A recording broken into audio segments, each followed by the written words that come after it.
Part 5 Unthinkable Justice. The human fleet arrived at Council Prime with 46 functional warships. The planet below was beautiful, covered in cities that represented hundreds of different architectural styles from across the galaxy. 14 billion people lived there. Most of them had nothing to do with the Valoran genocide. Most of them were just ordinary beings trying to live their lives. Admiral Sangwoo stood on the bridge of Valoran's revenge and looked at the planet. His orders from President Seoyun were clear: minimize civilian casualties, target only those responsible. This was about justice, not revenge. Colonel Minho's special operations teams had been inserted onto the planet weeks earlier. They moved through the massive cities in disguise, gathering intelligence. Lieutenant Jae-ho Song and Sergeant Yuna Choi led the main infiltration team. Their mission was to locate High Chancellor Vrimak and the 12 tribunal members who had ordered the genocide. The Council's planetary defenses were formidable. Energy shields covered the entire world. Ground-based weapons could shoot down any ship that came too close. Council Prime had never been attacked in its entire history. The leaders believed they were untouchable. Admiral Sangwoo established a blockade around the planet. No ships would be allowed to leave or enter. Then he broadcast a message on all frequencies. His voice was calm but firm. This is Admiral Sangwoo Kang of Earth. We are here to seek justice for the Valoran genocide. High Chancellor Vrimak and the members of the tribunal, who ordered that atrocity, will surrender themselves for trial. You have 48 hours to comply. If you refuse, we will come and take them by force. The response from Council Prime was immediate and arrogant. Vrimak himself appeared on the communication screen. He looked amused. You dare threaten us, humans? Council Prime has defenses that have protected this world for 1,000 years. You cannot breach our shields. You cannot land troops on our surface. Go home before we destroy you completely. Sangwoo's expression did not change. You have 48 hours. Use them wisely. The council leadership spent the next 2 days convinced that the humans were bluffing. Their shields had never been broken. Their defenses had never failed. What could these primitive humans possibly do? They found out on the third day. Commodore Taman led the assault personally. His fleet had spent those 48 hours analyzing the planetary shields, looking for weaknesses. Engineer Minji discovered that the shields were designed to stop kinetic weapons and energy beams. They had never been tested against Valoran organic weapons. The human ships fired concentrated bursts of bioenergy weapons.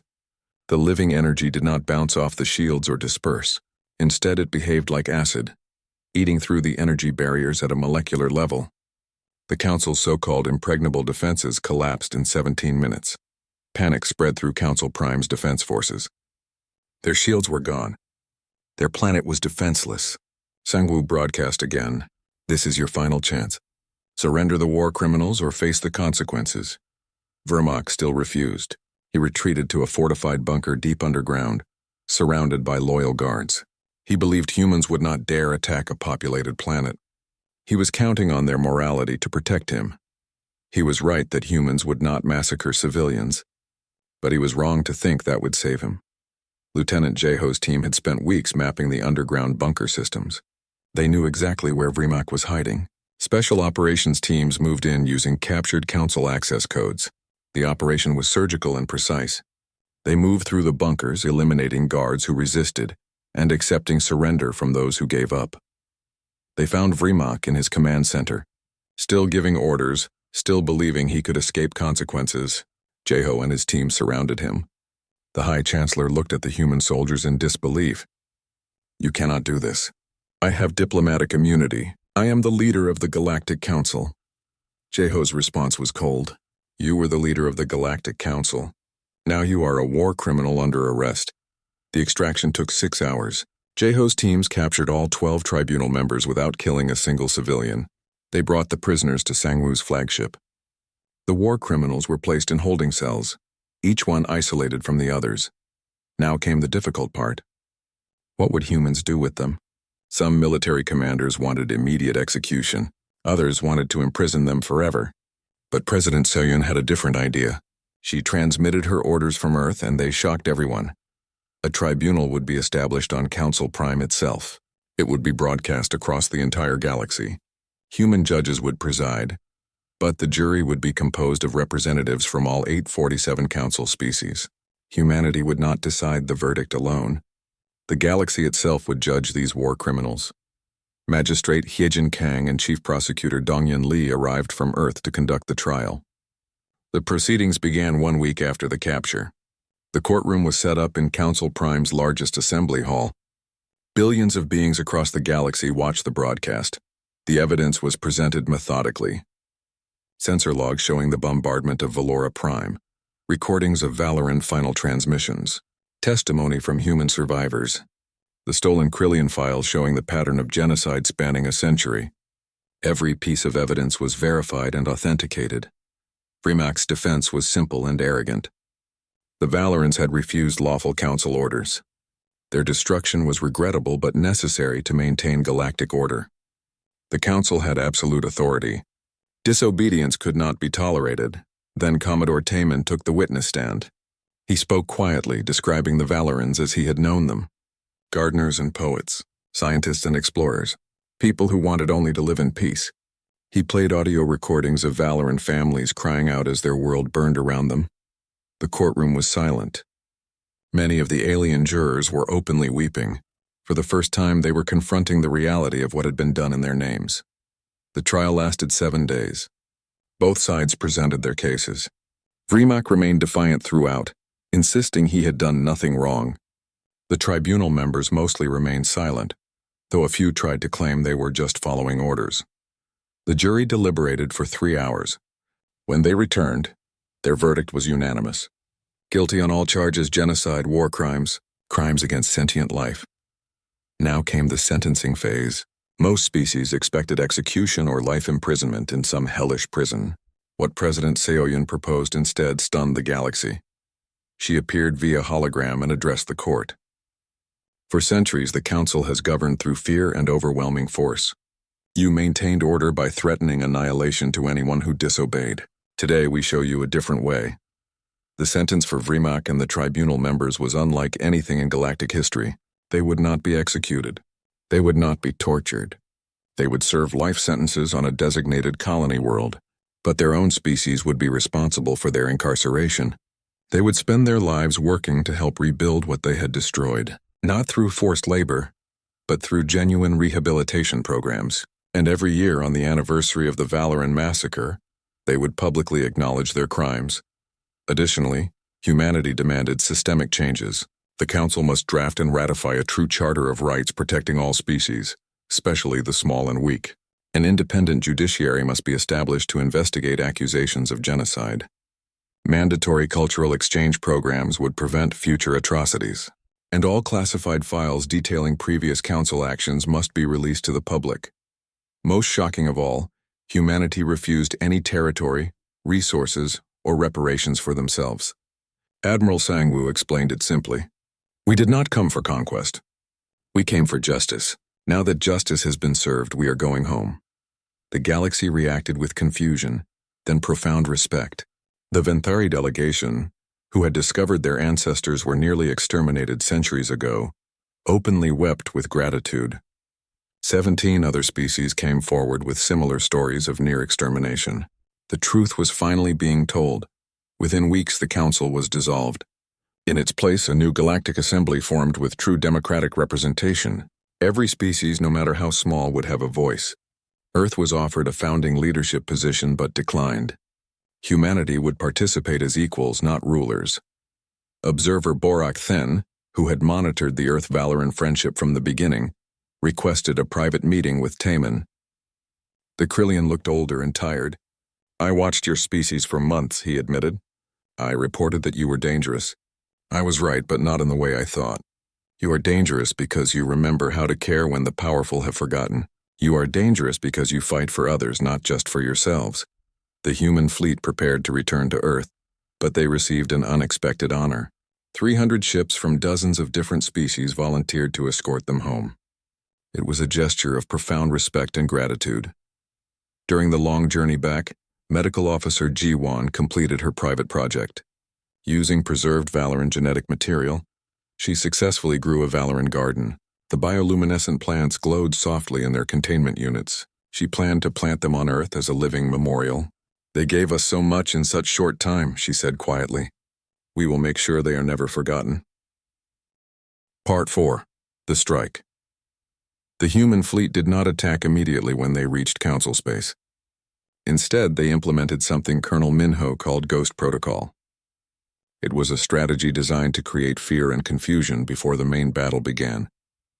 For 2 weeks, small human strike craft appeared throughout Council territory. They attacked isolated ships and remote stations. Each strike was quick and brutal. Human ships would appear from slip space, destroy their target, and vanish before reinforcements could arrive. At every attack site, they left the same message in every Council language. For Valora, this is justice. The Council descended into chaos. Their news networks broadcast reports of human attacks constantly. How had these primitive humans penetrated so deep into civilized space? Their technology was supposed to be inferior. Their ships were supposed to be easy to track and destroy. But the Valoran biotechnology made human vessels nearly invisible to Council sensors. High Chancellor Vrimak convened emergency session after emergency session. He demanded answers from his military commanders. They had no answers to give. The truth was that the Council had become complacent. They had not fought a real war in centuries. They had forgotten how dangerous war could be. Captain Nari Park led one of the most daring raids. She commanded the stealth destroyer Shadow Strike, a ship built specifically for infiltration missions. Her crew included demolitions expert Woo Jin Kim and infiltration specialist Ara Jong. Their target was the Krillian military archives on the planet Krill Prime. The mission was incredibly risky. Krill Prime was deep inside Council space, heavily defended, and served as the military headquarters for the species that had led the attack on Valora Prime. But Nari had volunteered personally. The Krillians had killed her brother, who served on the Resolute. The Shadow Strike slipped past orbital defenses using organic stealth systems. Nari landed the ship in a remote area and led her team on foot to the archive building. They moved through the city at night, dressed in stolen Krillian clothing. Ara had studied Krillian body language for months. She mimicked their movements perfectly. They broke into the archive using cutting tools that worked on organic locks. Once inside, Woojin planted data extraction devices while Ara kept watch. The devices copied classified files at high speed. What they found was horrifying. The Council had systematically exterminated 15 species over the past century. The Valorans were not unique. They were just the most recent victims. Each species had possessed something the Council wanted: technology, resources, strategic territory. When these species refused to surrender what the Council demanded, they were destroyed. The genocide was routine policy, not an aberration. Nari transmitted the files back to the fleet, then led her team out. They barely escaped before security forces arrived. The Shadow Strike jumped back into slip space just as Krillian warships moved to intercept. When the stolen files reached the fleet, Admiral Sang-woo knew they had found something powerful. He ordered the information released to the entire galaxy through every communication channel. Within hours, every species in Council space had access to the truth. The revelations shook the galaxy. Species like the peaceful Ventari, who had always supported the Council, were horrified. They learned that their own ancestors had nearly been exterminated 300 years earlier for refusing to share their agricultural technology. The Council had covered it up completely. Some species began to question whether the Council should continue to exist. Others refused to believe the evidence, claiming it was human propaganda. But doubt had been planted. The Council's moral authority was crumbling. While the psychological campaign continued, the military prepared for the main assault. Council Commander Zelthor Prime finally managed to gather a massive fleet. He assembled 457 warships and set out to hunt down the humans. He swore he would crush them and then destroy Earth itself. The two fleets met at Meridian Gate, a strategic choke point that controlled access to the inner Council systems. Admiral Sang-woo had chosen the location carefully. The narrow space corridors would limit the Council's numerical advantage. Here, skill and determination would matter more than raw numbers. Zelthor Prime commanded from his flagship, confident of victory. He had hundreds of ships. The humans had only 89. The outcome seemed obvious. But Zelthor did not understand humans. He did not know what they were capable of when fighting for something they believed in. The battle began at dawn in the local system, with the light of the central star behind the human fleet. The Council forces charged forward in a massive formation, expecting the human ships to retreat or surrender. Instead, they encountered vessels that fought with terrifying effectiveness. Commodore Taman's Indomitable led the vanguard. The ship had been completely rebuilt after the Battle of HFY. Its organic armor absorbed weapon hits that would destroy normal ships. Its bioneural weapons tracked targets with inhuman precision. Taman's crew worked together like a single organism. Within the first hour, they had destroyed 7 Council ships. Captain Yunji commanded a carrier group. She launched wave after wave of human fighters enhanced with living targeting systems. The pilots reported something strange. They said they could feel their ships thinking, anticipating enemy movements before they happened. The connection between pilot and machine had become almost telepathic. Fighter pilot Min Seok became a legend that day. He destroyed 11 Council fighters in personal combat. Wing Commander Yerim Seo led her squadron in a daring attack on a Council battleship, disabling its main weapons and leaving it vulnerable. Junho implemented what he called the Thermopylae maneuver, named after an ancient Earth battle. He used the narrow space corridors to funnel Council ships into kill zones, where concentrated human fire overwhelmed their shields. The Council had more ships, but they could not use them all at once. The humans destroyed them piece by piece. The battle raged for 31 hours without pause. Crews fought until they collapsed from exhaustion, then forced themselves to keep fighting. The Council forces had better technology individually, but human tactics were superior. Centuries of human warfare had taught lessons these peaceful aliens had never learned. The turning point came when Admiral Sang-woo made a hard decision. A massive Council supply depot was built inside a hollowed-out asteroid. It supplied the enemy fleet with fuel and ammunition. If it was destroyed, the Council forces would have to retreat. Sang-woo deployed the Thanatos device. Not against a planet, not against civilians, against a military target. The device was fired into the asteroid's core and detonated. The exotic matter reaction destabilized the asteroid's gravitational field. It collapsed in on itself, creating a micro-black hole that lasted only seconds. But those seconds were enough. The asteroid was destroyed completely. 43 Council ships caught in the gravitational collapse were torn apart. The explosion lit up the darkness of space like a dying star. SciFiPrime watched his fleet shatter. He had started with 457 ships. He now had less than 300, and they were running out of supplies. The humans had started with 89 ships. They had lost 31, but the survivors were still fighting at full strength. For the first time in Council history, Zelthor ordered a retreat. His fleet jumped to slipspace and fled. The humans had won, but victory came at a terrible cost. 31 human ships destroyed meant thousands of dead soldiers. 12 more ships were so damaged they would never fight again. Admiral Sang-woo stood on his bridge and looked at the casualty reports. So many good people gone, but they had proven something crucial. Humans could fight the Council and win. The surviving fleet regrouped and tended to their wounded. Medical officer Jiwon worked without rest for 2 days straight, trying to save everyone she could. Engineer Minji repaired what could be repaired and salvaged what could be salvaged. After 3 days of recovery, the fleet moved toward their final target. Council Prime, the seat of galactic government, the world where 14 billion beings lived. The place where High Chancellor Vrimak and the tribunal members who ordered the Valoran genocide still walked free. It was time for justice. Part 3. Earth's Preparation. The damaged Indomitable arrived at Earth's orbital command station 3 weeks after the massacre. Taman expected to face criticism for failing to protect the Valorans. Instead, he found that humans were preparing for war. Admiral Sang-woo Kang met Taman personally at the docking bay. The old admiral had tears in his eyes when he saw the condition of the ship and the wounded crew. He embraced Taman briefly, then led him to an emergency council meeting.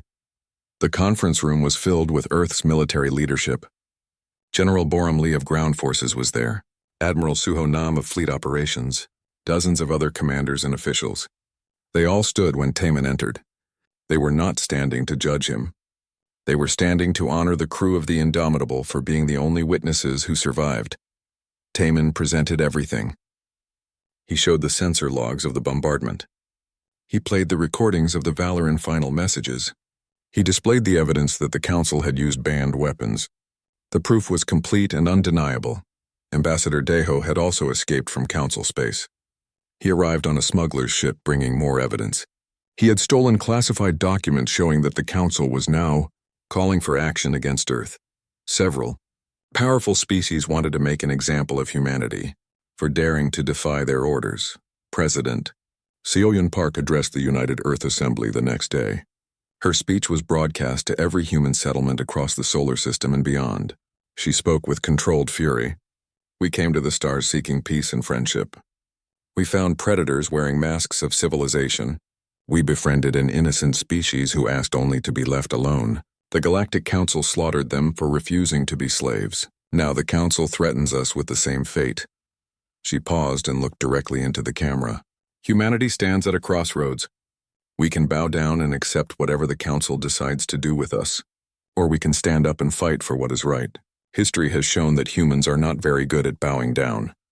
The Assembly voted. Every single representative voted the same way. Earth would not submit to the Council. Earth would fight. The decision was made, but the challenge was enormous. Earth had less than 100 warships. The Council had thousands. Earth's technology was generations behind. The Council had ruled the galaxy for centuries. How could humanity possibly win? Colonel Min Ho-yoon of Special Operations proposed a strategy. Earth could not win a traditional war, but they could use asymmetric warfare. Humans had spent their entire history fighting each other. They understood combat in ways these peaceful aliens had forgotten. Hit-and-run attacks, sabotage, psychological warfare make victory so costly that the enemy gives up. Engineer Minji led a crash program to weaponize the Valoran technology she had salvaged. Before the massacre, she had copied data from Valoran databases with Kyung-ho's permission. Now she used that knowledge to create new weapons. The results were remarkable. Minji's team developed organic armor that could regenerate between battles. They created bio-neural targeting systems that thought faster than any computer. They built living missiles that could adapt to enemy defenses in real time. The weapons were strange and sometimes unsettling, but they worked. Meanwhile, scientist Ji Seok-han worked on something more terrible. He called it the Thanatos device.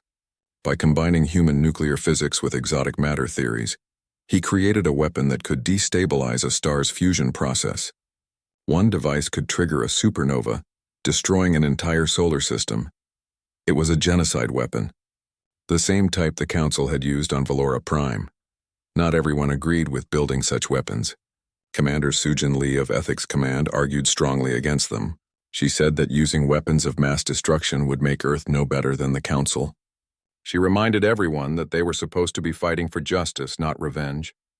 Taemin found himself in the middle of these debates. Part of him agreed with Sujin. Using planet killers was morally wrong, but he kept remembering Kyung-ho's face. He kept hearing the screams of Valoran children in those final transmissions. The Council had to be stopped, and they only understood force. The debates went on for days. Finally, President Seoyun made the decision. We will build the weapons, but we will only use them against military targets. We are not murderers. We are seeking justice, not vengeance. There is a difference, and we must never forget it. All across Earth's solar system, the military mobilized. Shipyards that normally built civilian vessels were converted to military production. Mining operations were stripped of workers and resources. Every exploration ship was recalled and retrofitted for combat. Retired soldiers were called back to service. Young volunteers signed up by the thousands. The result was a fleet of 89 warships. It was tiny compared to the Council's armada, but each ship carried humanity's hope and determination. Each vessel had been upgraded with Valoran biotechnology. They were faster and tougher than any human ship had ever been. Admiral Sang-woo took command of the fleet from the bridge of the new flagship, Valoran's Revenge. The ship had been built specifically for this mission, incorporating every lesson learned from the Battle of HFY. Its organic armor was 3 times thicker than normal. Its weapons systems were networked together using bio-neural connections. It was beautiful and deadly. Taemin was promoted to Commodore and given command of a strike group. Captain Yoonji had barely survived the destruction of her ship and now commanded a new vessel.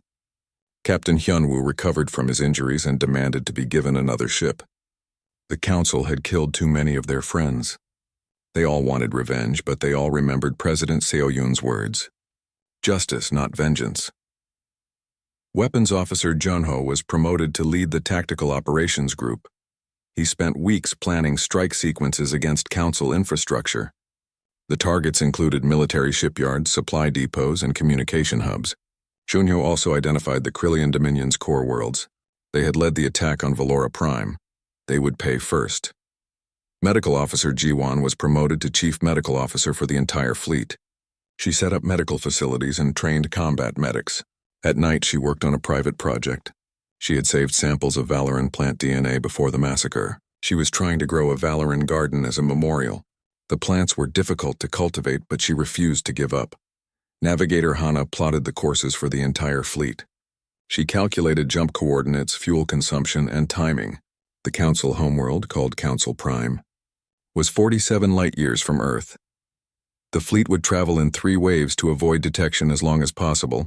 As the fleet prepared to launch, soldiers said goodbye to their families.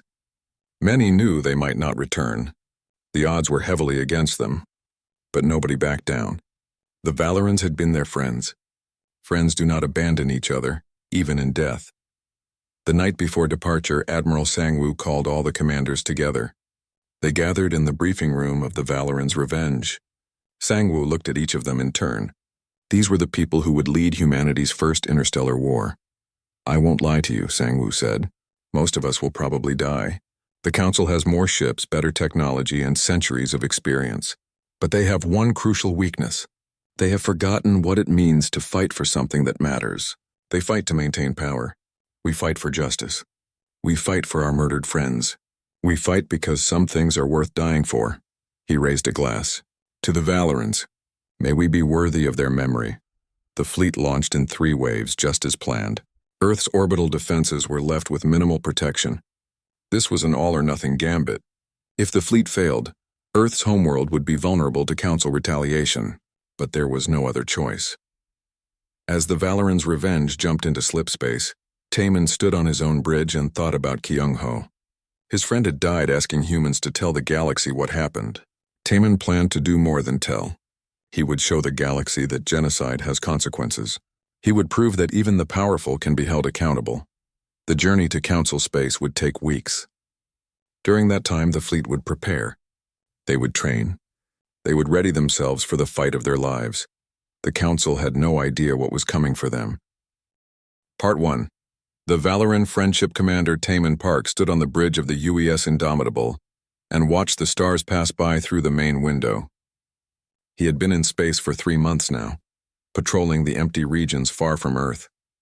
The ship was not very big compared to other alien vessels, but it was one of Earth's best.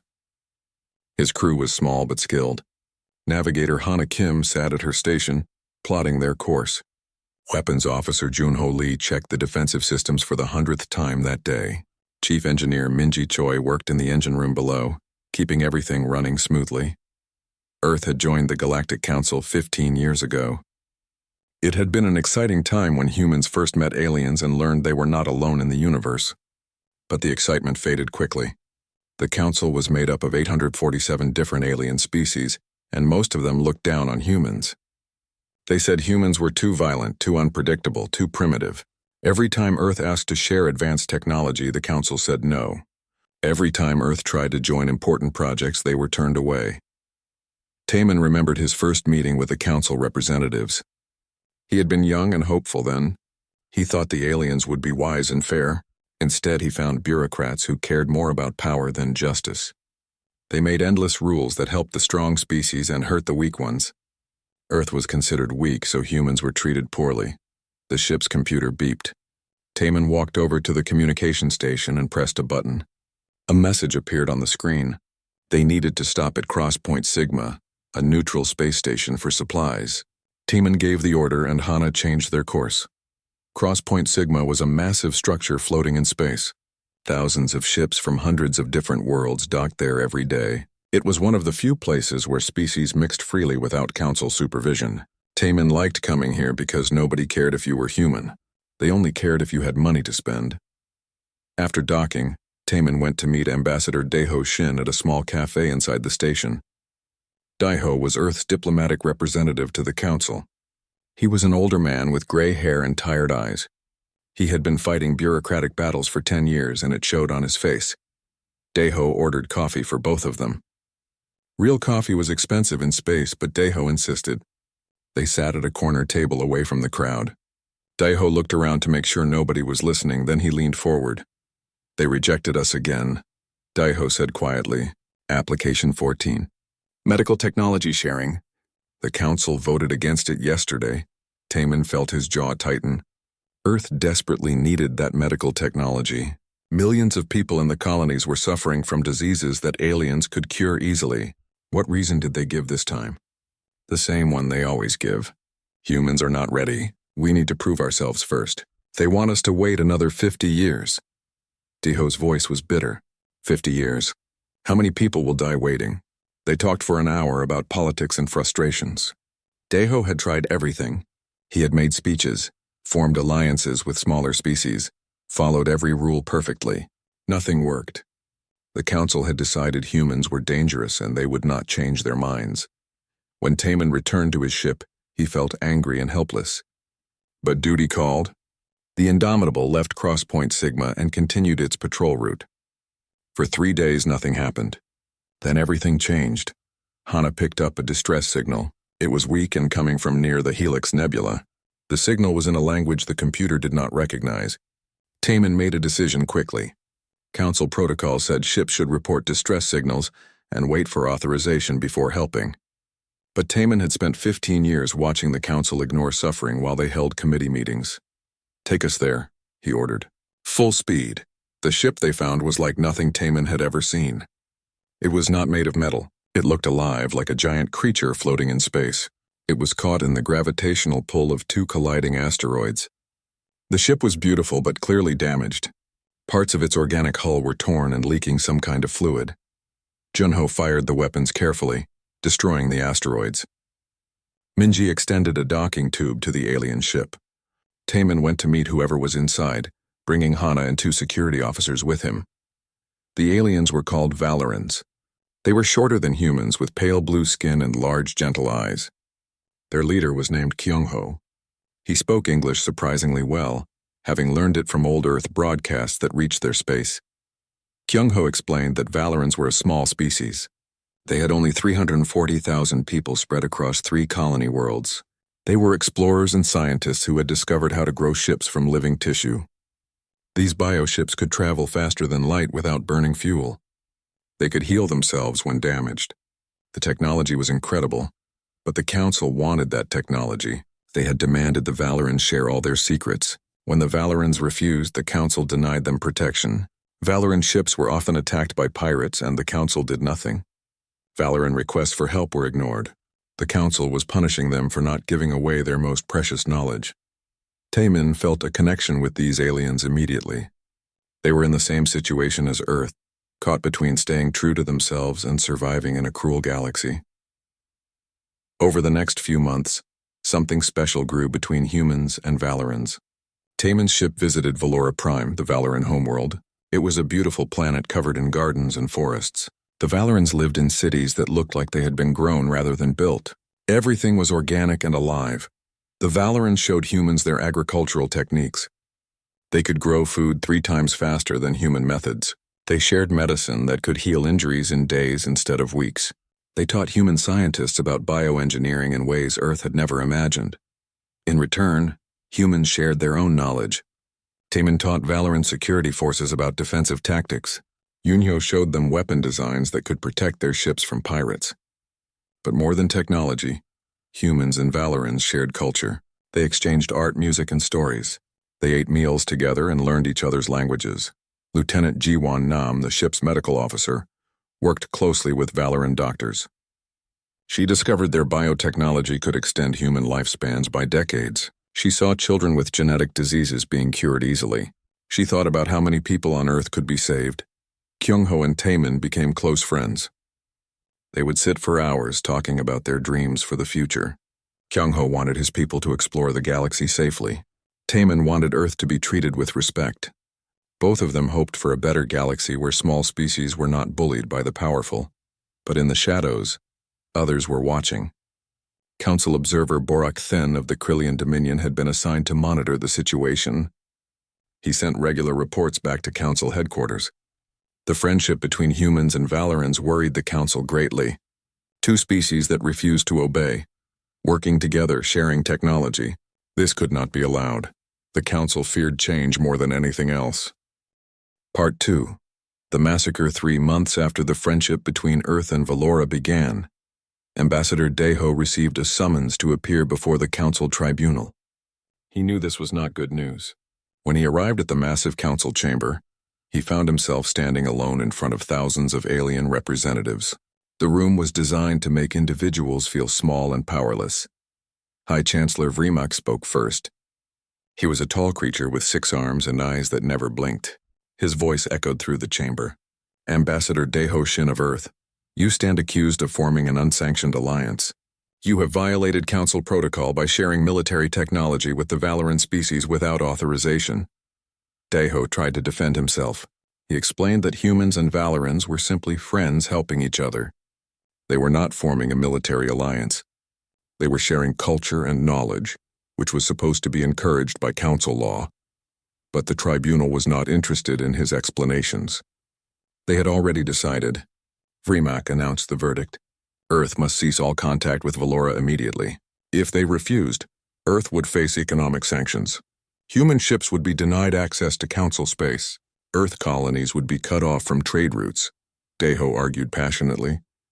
He pointed out that the Council's own laws protected the right of species to form friendships. He reminded them that the Valorans had done nothing wrong. They were peaceful explorers who only wanted to be left alone. Captain Yuna Hong of Earth's diplomatic corps stood with Deho and gave a powerful speech. She talked about justice and fairness. She asked why the Council feared friendship so much. Her words moved some of the smaller species, but the powerful ones remained unmoved. The Council gave Earth 1 week to comply. Deho returned to Earth immediately and reported to the government. President Seoyun Park called an emergency meeting. Admiral Sang-Woo Kang, the head of Earth's space fleet, was there. So were the military commanders and top scientists. They debated for hours. Some argued that Earth should obey the Council. They were too powerful to fight. Others said that abandoning the Valorans would be morally wrong. Humanity had so few friends in the galaxy. How could they betray the one species that treated them with kindness? President Seoyun made the final decision. We will not abandon our friends. Send a message to the Council. Earth refuses their ultimatum. She turned to Admiral Sang-Woo. Move ships to protect Valoran space. We will not let them be threatened. Admiral. Sang-Woo ordered 3 ships to HFY. Commander. Taemin's Indomitable was joined by the Defiant under Captain Hyunwoo Baek and the Resolute under Captain Yoonji Song. 3 small human ships against the entire Council fleet. Everyone knew it was not enough, but it was all Earth had. The human ships formed a defensive perimeter around HFY. Taemin met with Kyung-ho on the planet's surface. The Valoran leader looked worried. He told Taemin that Council forces had already begun seizing Valoran research stations in the outer colonies. 17 Valoran scientists had disappeared from Valora Secundus. Nobody knew where they were taken or why. Engineer Minji worked day and night to improve the Indomitable's defenses. The Valorans helped by sharing their organic shielding technology. Minji tried to integrate it with human systems. The hybrid shields showed promise, but she needed more time to test them properly. Time was something they did not have. Deho sent an encrypted message from Council space. He had discovered that a massive fleet was assembling. Over 200 ships from 12 different Council species were gathering at the border of Valoran space.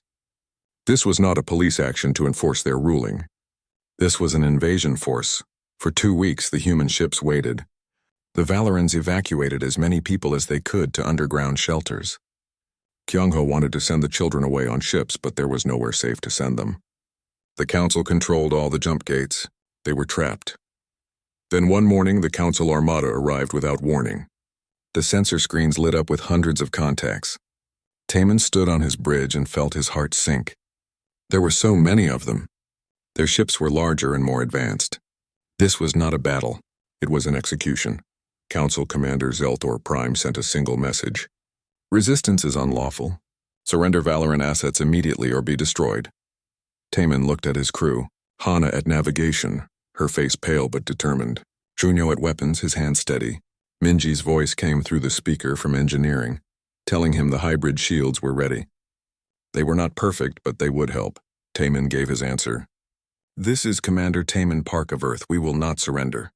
The Valorans are under our protection. The Council fleet opened fire. The Battle of HFY was chaos. The 3 human ships fought with everything they had. Taman's Indomitable dodged and weaved through enemy fire, its hybrid shields absorbing hits that would have destroyed a normal ship. Junho fired the weapons with precision, destroying 1 Council ship and damaging several others. The Defiant fought like a cornered animal. Captain Hyunwoo managed to take out 3 enemy vessels before his ship's engines were hit. The Resolute charged straight into the enemy formation, firing in all directions. Captain Yoonji's voice came over the radio, calm even as her ship exploded around her. For Earth, for Valora, for friendship. Then her signal went dead. Taman watched the Resolute break apart. He felt rage and grief mixed together. More Council ships were coming. The Indomitable was hit again and again. Alarms screamed throughout the ship.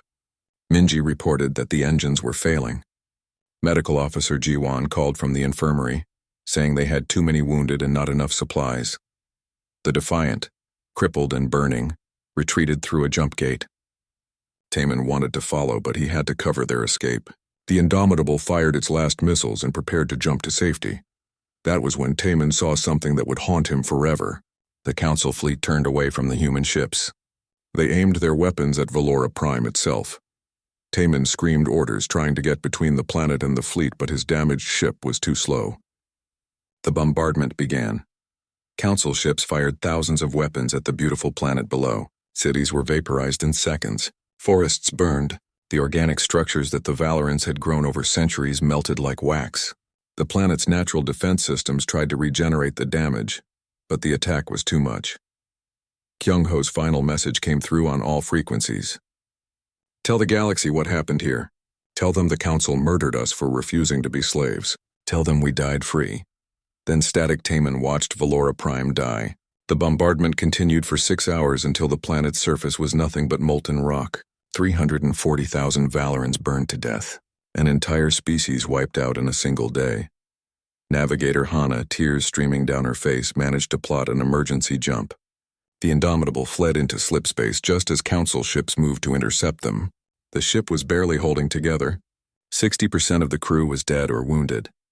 In the damaged medical bay, Jiwon worked on the injured while crying. She kept thinking about the Valoran children she had played with just last week. They were all dead now. Hana discovered something in the sensor logs. The Council fleet had used Nova-class weapons on HFY. Those weapons were banned by every treaty in the galaxy. They were planet killers designed for genocide.